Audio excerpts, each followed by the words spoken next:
Почитувани гледачи, еве не повторно назад по краткиот рекламен блок, како што е редот, продолжуваме и со нашиот втор гостин за денес. Чест ми е што до мене во студиото е господинот Саша Јованов, кој е дел од невладиниот сектор, и денеска разговараме на една многу интересна тема, нешто што е актуелно години наназад, а тоа е одливот на млади мозоци од Македонија. Ќе зборуваме нешто повеќе околу тоа зошто е тоа така и Саша од негова перспектива ќе ни даде објаснување за тоа од многу аспекти. Добар ден, Саша, и добро ни дојде. Добар ден, добро ве најдов и поздрав до гледачите на вашата телевизија и емисија. Така, Саша, ти си наш редовен гостин, така да сигурно си познат, како што кажа, на сите наши редовни гледачи и секогаш зборуваме за доста интересни теми и си еден, да ти кажам, од најбараните гости во нашата емисија. Саша, инспирација за темата за која што денеска ќе зборуваме во рамки на емисијата Колосек е тоа што последните статистички податоци покажуваат дека Македонија има изгубено околу 29% од високообразовните кадри, додека повеќе од 3/4 од академските кадри сакаат или имаат намера да ја напуштат Македонија. Тоа е еден податок, еден фрапантен податок, ја сметам дека тоа е еден многу голем процент, па еве ти од твој аспект, од твоето досегашно искуство, од големите истражувања кои што ги имате направено во рамки на невладиниот сектор, што мислиш, дали тоа е еден голем процент и зошто најчесто младите решаваат да ја напуштат Македонија? Јас би сакал исто така да се надоврзам и да го потврдам твојата најава на почетокот на нашиот разговор. Всушност дека ова тема е веќе многу актуелна и на многу наврети, значи имам дадено и свое мислење, свој став во однос на оваа тема и многу изјави. Зошто е тоа така? Па бидејќи во Македонија пред се младите,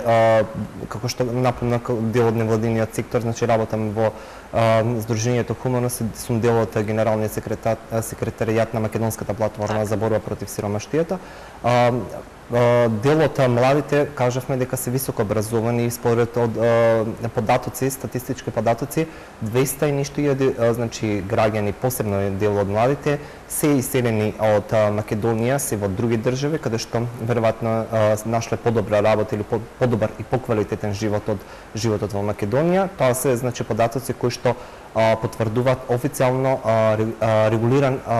статус во одредена земја, кој што околу толков процент или толков број имаат нерегулиран статус во одредени земји. Пред се зошто младите се иселуваат, па не и само младите, значи и повозрастните, од помалите градови мигрираат кон поголемите градови или пак од средните градови кон поголемите градови, пред се големата невработеност, зголемениот број на сиромаштија, безизлезна ситуација каде што дел од младите или пак од возрастните не може да ја најдат во своите родни места и понатаму би спомнал и барање на поквалитетен живот. Порано се знаеше дека нели ги имавме одредени услови, имавме убав живот во село или во помалите градови каде што имаше и индустрија, каде што сите беа вработени, меѓутоа сега остануваат селата со по 10 жители, значи ова се некои податоци кои што нели редовно се постираат и докажуваат тоа дека има села со 10 жители, има села каде што воопшто нема жители и мигрираат под големите градови. Ако порано, значи од руралната средина, од селата мигрирале кон поблискиот град, сега од овие градови мигрираат кон Скопје, кој што статистички е докажано дека всушност нели може да собере околу 3000 жители, значи регуларно, меѓутоа сега имаме голем прилив, имаме околу 900.000 жители, што е 3 пати повеќе од вообичаеното.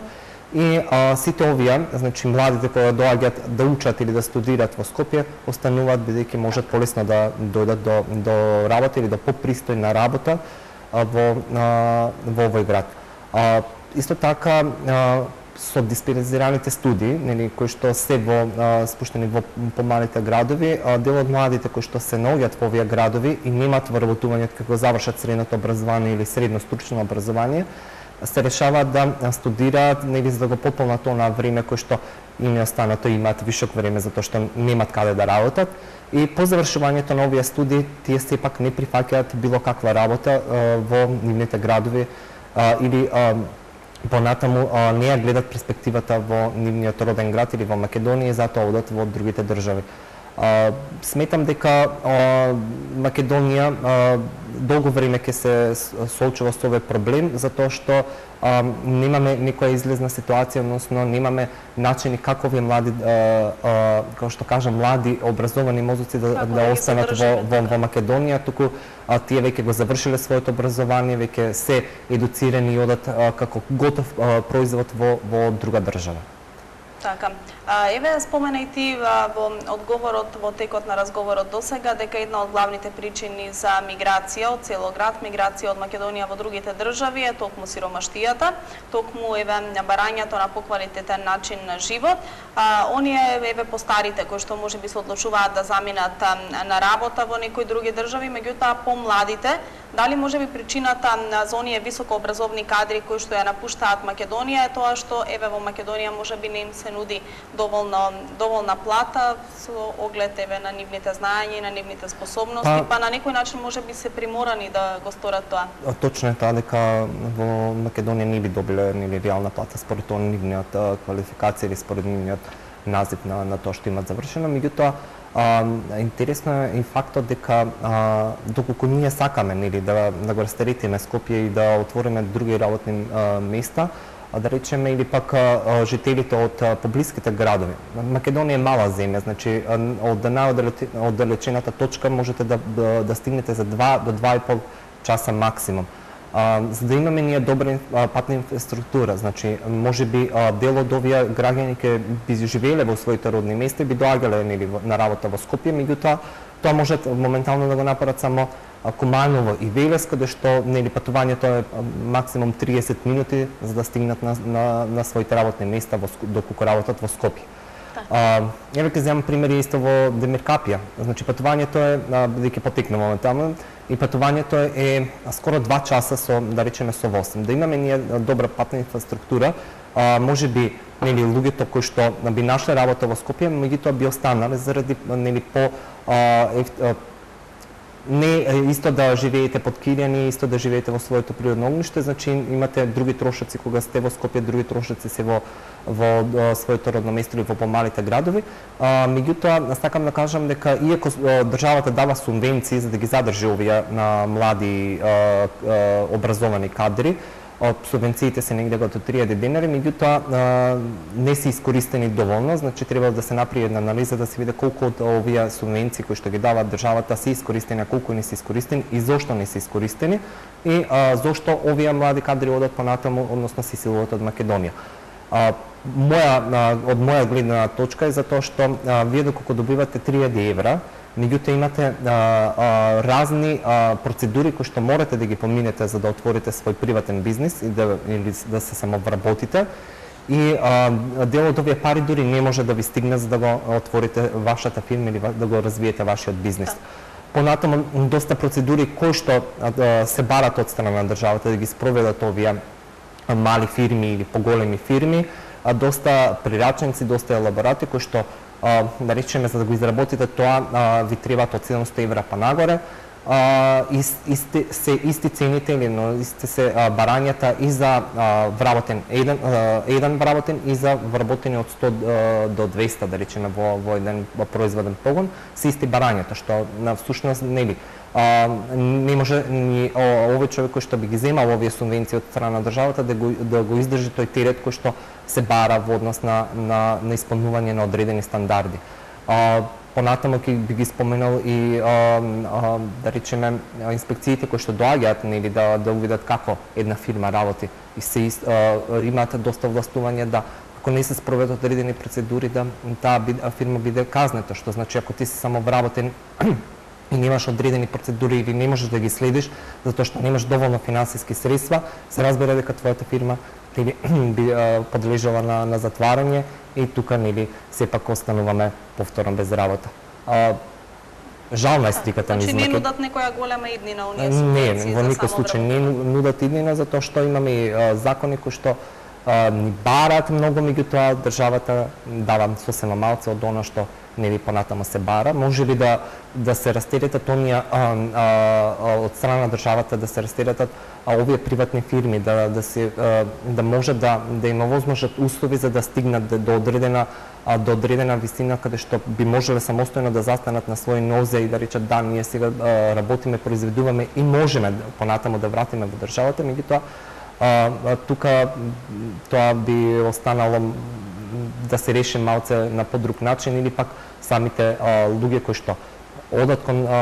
целот кон самовработување да некако да подкренат јавни дебати, да се видат до каде можат и што може да направат. Така. Сликата, иначе би сакал исто така да напоменам дека збориме за сиромаштијата. Да, сликата е многу тажна кога ќе поминете низ по малите градови во Македонија, затоа што во минатите гостувања во емисија кажавме дека индустријата е замрена, значи останати се само старите лица во овие градови, младите, како што кажав, мигрираат во поголемите градови или надвор државата, останува нели да се води оној тивки живот, меѓутоа еве исто ќе спомнам дека јас во моето детство паметам дека во Димир Капи имало премногу млади луѓе, значи имало многу дружење, имало доста културен и забавен живот, имало доста да речеме кафуњи или дискотеки каде што би можело да се испадне навечер и да се дружи со своите врсници. Меѓутоа сега тоа се е сведено на минимум еден кафич, што кажува дека многу млади се иселиле. Сите оние локали кои што биле претходно работеле сега се затворени затоа што нема кој да ги посети едноставно и не може да издржат за да работат. Така да сметам дека треба многу да се направи и да се задржат младите на било кој начин да останат во Македонија, за да не ни се случи дека Македонија според последните податоци демографски стара држава. Така, токму тоа ми беше и следното прашање, дека со оглед на тоа еве што во последните години се повеќе младите се иселуваат од држава, во Источна Македонија има градови во кои што скоро и да нема веќе младо население, освен они ученици кои што моментално учат средно или основно образование и после тоа веднаш размислуваат каде да отидат, дали во поголемите градови или негде надвор од Македонија и буквално кога ќе поминеш по улицата изгледа како воопшто и да нема младо население, дали еве Македонија стравува од тоа да прирасне во земја на стари лица? Па точно е, значи според многу написи, според многу истражувања кажано дека Македонија демографски стари или сме вака грубо кажано повеќе процентот на стари лица е зголемен со тоа што во тек се подготовките на стратегијата за демографско старење и фактот на укажувањето дека нели на зголемен процентот на стари лица, а намален процентот на млади лица. Може би фактот зошто младите не се одлучуваат да склучат брак или пак да имаат повеќе деца за тоа што ако еден член од семејството работи, да речеме како би се издржувале тие целокупното семејство, дали се 20, 3 или 4, доколку немаат основни средства за екзистенција. Значи,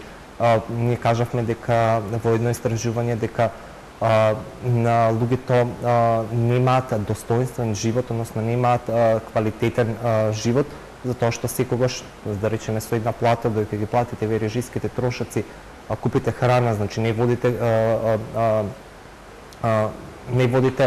во однос избор на храната, односно дали купувате квалитетна или неквалитетна храна, него купувате храна колку да го прогурате денот, неделата или месецот. Сметам дека и како треба да се запрашаме и да видиме што всушност треба да направиме за да не станеме, како што споменавме и преска, демографски земја со старо население. Така, бидејќи ситуацијата е алармантна и мислам дека оди токму во тој правец. Еве, од една страна владата зборува за склучување бракови, како што кажавте, вие знаеме дека границата на склучување бракови во последните години е поместена за многу постаросна граница, дека еве апелираат за раѓање на трето дете, а од друга страна пак дозволуваат еве млади кадри да ја напуштаат државата, младите лица, младите луѓе да си мигрираат, да си одат од Македонија. До каде води сето тоа и еве што мислите вие, што треба да се преземе за да се намали одливот на мозоци од Македонија? Па сметам дека треба да се направи, пред се кажавме дека невработеноста е најголемиот проблем, кога сте невработен сте и сиромашен, кога сте сиромашен или сте исклучени од општествените збидувања од општествениот живот. Меѓутоа, сметам дека разни пакети или некои работи кои што треба државата всушност да биде насочена кон барање на разни начини и модули како да ги задржи овие граѓани. Кажавме дека вие ќе завршите високо образование, меѓутоа и активно барате работа на пазарот на трудот, меѓутоа сепак се издржувате од вашите родители доколку работат. Меѓутоа, еве ќе споменам и еден дел од една мерка која што македонската платформа работи веќе скоро една година, тоа е минимално достоинствен приход кој што всушност е мерка која што би им помогнала во текот во процесот на барање на работа овие млади лица или да речеме лица кои што останале без работа па бараат активно друга работа, да примат финансиски средства кои што всушност ќе им возможат нормален достоинствен живот, не е луксузен,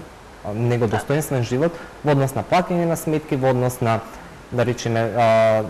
храна, купување на храна, облека и начин на како тие, значи млади лица понатаму да бидат активни баратели на работа. Што значи од економски аспект тоа би било, нели, вие давате финансиски средства за да овие млади лица всушност не бидат сиромашни, односно да имаат одредени примања, меѓутоа ќе ги вклучите на пазарот на трудот и нели со секое вклучување на пазарот на трудот нели се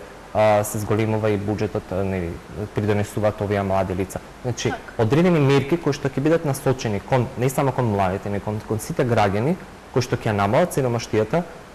активно ќе ги вклучат на пазарот на трудот, ќе им возможат да најдат пристојна работа и понатаму нели овие млади лица едноставно би останале затоа што ако не розова сликата и надвор од Македонија, што значи дека тие луѓе сепак можеби работат и работа која што и тука би ја нашле, значи дали збориме за супермаркети, кафулини или бутици, меѓутоа таму се поплатени или пак доколку не имаат одредени финансиски средства за да нели го прогорат месецот, самата држава им дава дополнителни финансиски средства за да они нели издржат во текот на месецот. Кога би го добивале истите овие субвенции или овие работи во својата држава, веројатно дека нели младите би останале во Македонија и би балеле работа во Македонија. Така, има ли можност, зборувавме во повеќе наврати за минималниот достоинствен приход, вие направивте и цело истражување, имавте апел до надлежните, има ли изгледи во скоро време, во блиска иднина, да се воведе еден ваков минимален достоинствен приход во Македонија? Па, искрено кажам дека минималниот достоинствен приход, минимален приход или адекватен минимален приход во секоја држава различно, нели поставен во однос на барањето и потребите на граѓаните. Кажавме дека во Европа тоа активно се работи на ова поле и ние бевме пред месец дена на еден собир за сиромашни социјално исклучени лица во Брисел, каде што 3 дена бевме сместени во шатори пред Европарламентот да ги испратиме клучните пораки од секоја држава кои што се на темата минимален достоинствен приход, односно кои се барањата на граѓаните за достоинствен живот, не луксусен, повторно ќе напоменам, и кои се примањата, што значи има многу разлика од како вие требаат квалитетно и добро да живеете во текот на месецот, а кои се всушност вашите реални примања, што има огромна разлика. И разменувавме искуства со други држави кои што нели се на пат во введување на минималниот достоинствен приход или на различен начин го имаат спроведено во нивните држави. Минималниот достоинствен приход всушност треба добро да се размисли. Можеби ние активно работиме како платформа или јас како дел од таа платформа на ова поле. Меѓутоа сметам дека ќе треба да се отворат дебати и треба да се направат многу работи низ цела Македонија, всушност да се подигне јавната свест и да се укаже на граѓаните дека да, постои уште еден модел кој што може да ви обезбеди нормален живот во текот на месецот, Меѓутоа треба да се запознати, нели, како што кажав и граѓаните, за да можеме полесно, нели, оваа мерка или овој метод да биде воведен во Македонија. Доколку ние цениме да се приклучиме кон Европска унија, нели, ова е дел од некои работи кои што во Европска унија уствари се работи многу доста активно, дури истражување кои што јас ги најдов и од 65-та година кои што кажува дека минималниот приход е всушност една сигурностна мрежа да луѓето не паднат под нивото на достоинство, односно под нивото на нормален живот, односно да имаат достоинствен живот за да можат да функционират. Ние, значи, искрено ќе продолжиме понатаму да работиме на оваа мерка. Не сум баш сигурен, значи, дали во скоро или во брзо време би ни се случил минимален достоинствен приход во Македонија. Меѓутоа, факт е дека треба, значи, да се разгледа ова како едно решение кое што ќе нуди одредена сигурност на граѓаните. Тука ги ставаме целокупно сите граѓани во Македонија, дали се тоа млади или стари или пак од одредени причини не се можно да се вклучат во пазарот на трудот. И така да овој модел некако ми изгледа малце поидеален во однос на се она што до преска говоривме, односно како ние да ги задржиме младите, значи како да тие нели бидат во Македонија, меѓутоа да работат во својата држава и да придонесуваат за оваа држава, затоа што нели немаме ние директен однос разбрано, тие работат да во другите држави, меѓутоа доколку би работел во Македонија од економски аспект, нели би се полнал буџетот и понатаму би имале сите бенефит од сите работи. Така, Саша, со оглед на тоа што напомена и на самиот почеток дека се дел од македонската платформа против сиромаштија и токму еве одливот на младите мозоци од Македонија, на младите лица или воопшто одливот миграцијата на луѓе од Македонија е една од причините, кои што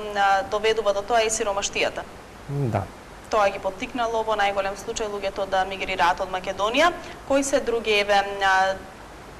негативни работи, кои се други до кои се други работи може да доведе сиромаштијата во Македонија, освен до одлив на мозоци, да знаеме во последно време вадање на бугарски пасоши, сето тоа што го бараат граѓаните како излез од сиромаштијата. Да, бугарските пасоши се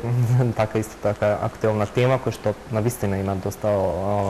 не само млади луѓе, кажавме, многу граѓани од Македонија кои што имаат извадени бугарски пасоши, едноставно одат во другите држави скандинавските, во Германија и така натаму. Последно што прочитав предаден во емисија е дека исто така и во делови од Европа, значи граѓаните се иселуваат од земјите кои што сега моментално се во криза и одат во посеверниот дел каде што нели го нема тој проблем. Никако ова глобално земено е доста актуелно затоа што луѓето се приморани да го најдат спасот, односно се приморани да дојдат до подобар, поквалитетен живот, да дојдат до попристојна работа. Може би, еве сега исто така ќе споменам, кога ги правихме сите овие истражувања и да останете во своето родно место и да работите во една текстилна индустрија и да земате плата од 6000 динари, и мислам исто така под нивото на достоинството. Значи со 6000 динари вие не можете да го прегурате месецот. Иако се вработен само вие, односно е само еден член од семејството. Исто така, социјалната помош која што во одредени ситуации ги ја користат нели луѓето заради тоа што не се вработени, не е доволно за да може да овие луѓе поминат во текот на месецот. Субвенциите кои што ги дава исто така државата во однос на енергетската сиромаштија ќе приматерите на социјална помош.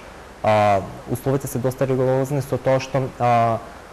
не се искористени дел од овие пари, значи 700 денари не дека ги решава проблемите, решава целата сметка во однос на струјата, меѓутоа не може да се искористат, односно не може да ги земат. Ако вие изземате социјална помош од 5000 денари за 4 члено семејство, не можете да го изгурате нели месецот, за да искористите таа социјална помош, односно таа субвенција, вие треба прво да платите сметката, па да приложите дека сте ја платиле. Ако ја немате да платите, како би ја платиле? Значи, не можете ни тие 700 денари да ги земете. Имате семејства каде што се исклучени од струја затоа што едноставно немаат финансиски средства да си ги платат и да си ги подмират долговите. Оно што е исто така алармантно е со тоа што претходно мислам во многу изјави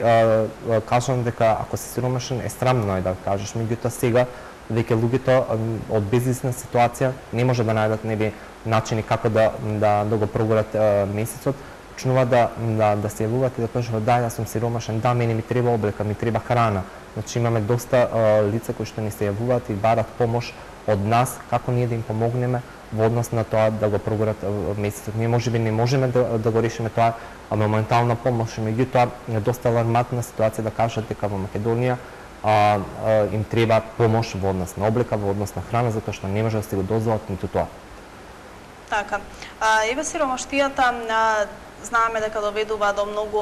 посериозни работи. Дали еве сиромаштијата може да доведе и до некои, да кажеме, психички пореметувања кај самата личност и освен еве напуштањето на Македонија, освен сите овие работи да доведе и еве до потешки последици? Па да, затоа што луѓето се едноставно во депресија во однос на неможноста или да се најде излез од било која ситуација, се депресивни, кажавме дека заради сиромаштијата ги доведува до тој степен да едноставно останат затворени сами во себе, да не комуницираат со блиското обкружување, да немаат свој културен или социјален живот, едноставно се оставен сам на себе, кој што во одредени ситуации овие депресиите донесува до други психички пореметувања, кои што имаме доста самоубиства, мислам тоа може да се види